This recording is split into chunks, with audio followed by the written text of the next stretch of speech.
my name's Chloe and welcome to my channel. Just be me. Loving my mind is a journey that I'm now absolutely thriving with. I'm in my happily ever after with the learning how to love my neurodivergent mind journey.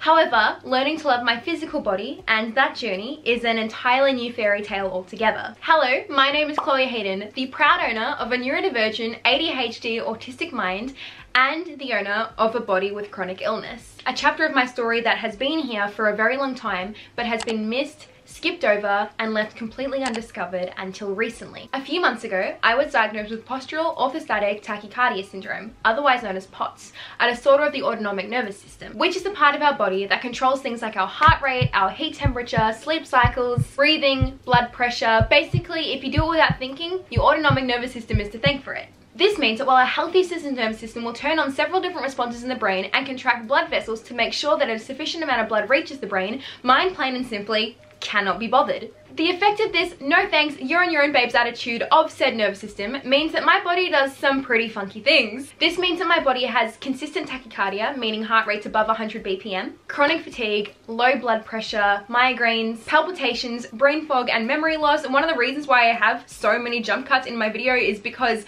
I can't say a whole sentence very often without completely just babbling and getting words mixed up. It also means that I have muscle pain, nausea, dizzy and fainting spells, shakiness, blurred vision and struggles with physical activity.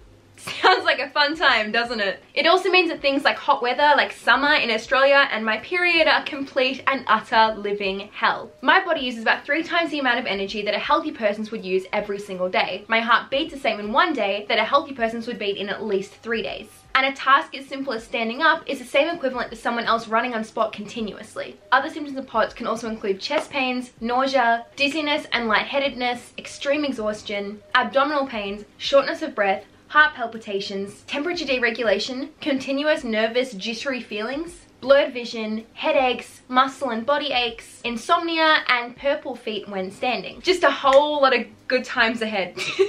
Despite having had symptoms of POTS since I was a child and going to various clinics and having various heart monitors and tests done on me multiple times at the best hospitals in Australia, myself and 85% of other POTS patients are often told it's all in your head, it's just anxiety, this isn't a real thing. Many people with POTS are actually misdiagnosed with having anxiety, depression, bipolar disorder or even ADHD, with one study showing that 1 in 10 POTS patients have ADHD. Now we don't necessarily know why this is, we don't know why there are so many POTS patients that are diagnosed with ADHD. We don't know if it's because of simply overlapping symptoms that both of them have, such as memory fog and forgetting things very easily and difficulty concentrating, or if there is a genuine actual scientific medical reason as to why so many of us that are ADHD and autistic also have POTS disorder. POTS may develop after viral illnesses, serious infections, autoimmune conditions and serious trauma such as head injuries. Personally, for myself, I started noticing these POTS symptoms when I was an early teenager. When I was 13, I was fainting quite frequently. My heart rate was consistently over 130 BPM. Summer was a nightmare. I was fainting constantly. Anytime the weather got warmer, I was on the ground. That was it. It was clocked out, see you later. I was struggling with memory and brain fog. I was struggling with migraines almost every single day. And I was struggling to do things that I absolutely loved, like riding my horses, which at the time was the biggest thing that was giving me happiness. And I couldn't even do that. And so we went to multiple hospitals, to multiple doctors and did multiple different tests with multiple different specialists, all of them coming back with the same response. She just has anxiety. The suggestion for recovery being, maybe try breathing exercises? And so for years, I did exactly that. I told myself that it was all in my head, that I was simply anxious and stressed and that I needed to just stop and realize that it was all in my head because it was just making me more and more anxious. I told myself that it was all self-induced. I told myself that if I did yoga and if I did breathing exercises, then I would be fine. I continued this mentality so deeply and so extremely to the point where when I was having genuine POTS flare-ups, I would literally go out and talk in schools and talk about the fact that I had such bad anxiety that I thought I had a medical condition. No girl, you actually had a medical condition. I have multiple videos on this channel where I've spoken about in my teenage years how bad my anxiety was to the point where we thought I had a medical condition. because I had a medical condition. It wasn't until several years later, this year, that I decided that I actually needed to listen to what my body was screaming at me for so many years for. My body was getting so weak and so easily fatigued to the point where I had to make active decisions on whether I wanted to go on walks with my family or ride my horses or do neither of those things, because I knew that if I did any sort of physical activity, I would be out for the rest of the day. I couldn't do anything else. I would have to lie down for the rest of the day. My heart rate was to the point where I found myself secretly Googling several times, am I having a heart attack, because I was so convinced that that's exactly what it was. And again, the test proceeded. This time, however, we got an answer. That answer being POTS. Eventually, a cardiologist told me, you have POTS syndrome, as simply and as mundanely as he would have told me, the sky is blue, or your shirt is white, or we're going into another COVID lockdown for 2 weeks. Just completely mundane, completely whatever, it is what it is. I assumed that this meant that it was nothing, similar to how other doctors in the past had told me that I simply had anxiety, that I simply needed to do breathing exercises. It wasn't until I actually actively asked him if this is going to affect my life that he was like, ah, yeah, no, multiple people have had to quit working because of POTS. Like, it's a thing. Like, a high percentage of people that have POTS can't go to school anymore or can't work anymore. And I was like, oh, okay, this is a big thing then. And yes, I had a little cry about it. I had a little sook about it. I wasn't exactly happy about being diagnosed with this. It wasn't a fun time, but the same way that I did with my autism diagnosis and the same way that I did with my ADHD diagnosis, I decided that I was going to research this. If this was a part of my body now, I was going to make sure that I knew this part of my body more than anyone. I committed myself to learning about my POTS diagnosis and learning about what I had to do in my body to make sure that I could consistently be my best self for as long as possible. Different in some ways to my autism and ADHD diagnosis because it wasn't necessarily a neurological part of me, but similar in other ways because it was still a part of me, and it did still mean changing and altering and catering my environments and the things that I did and the way that I lived my life to make sure that I can thrive in the best way possible. Caring for my POTS now means that I now take medication twice daily to slow my heart rate down, give it a chill pill, basically tell it, slow down babes, you're working overtime, chill out, it's okay.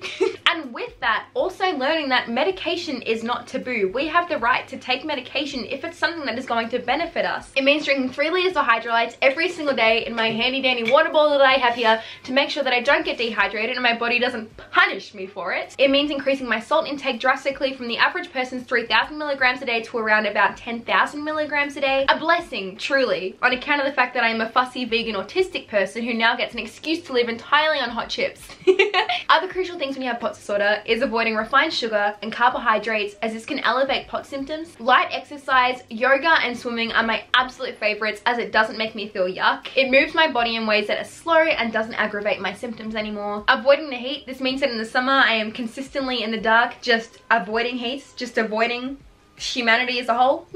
Eating small meals frequently and making sure that I always have something on hand on those days that I don't have the energy to actually make myself proper food. If I don't eat something small every couple of hours, my body is going to feel like it's caving in, my brain is going to feel like it's melting. This in itself has been a huge thing for me as someone who has recently recovered from an eating disorder. Eating meals more frequently is both beneficial and entirely terrifying as someone who is recovering from an eating disorder, but something that I know that I need to do to look after my physical health. This also means planning my days, my weeks, and doing my high intensity chores when my stamina and my energy is at its highest, because I know it's only going to be a matter of time until it drops and I physically am unable to do anything. Something else that a lot of people find really beneficial when they have POTS, particularly if they have symptoms such as having purple feet when standing up, is wearing compression stockings. And perhaps above all else, the most important thing that I have found with having POTS disorder is learning to love my body the same way that I have learned to love my mind, and learning to listen to my body when it's telling me enough is enough. We live in a society that's telling us that we have to consistently be busy, we have to consistently be moving, consistently be working, consistently being,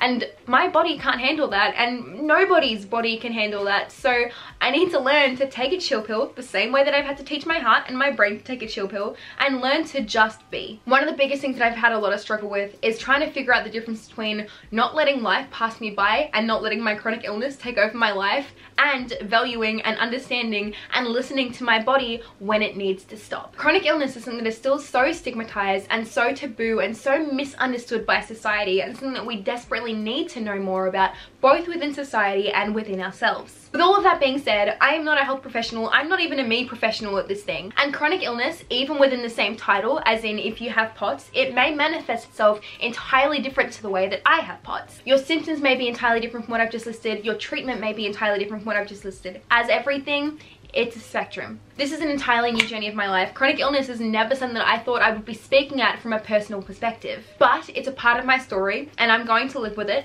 quite literally, and I'm going to learn it like the back of my hands. A diagnosis has never been something to stop me, and this one isn't going to either. I'm still learning about this part of me. I'm still learning about chronic illness and how it affects me and how it affects me as a neurodivergent person. I'm still learning about me. And you know what?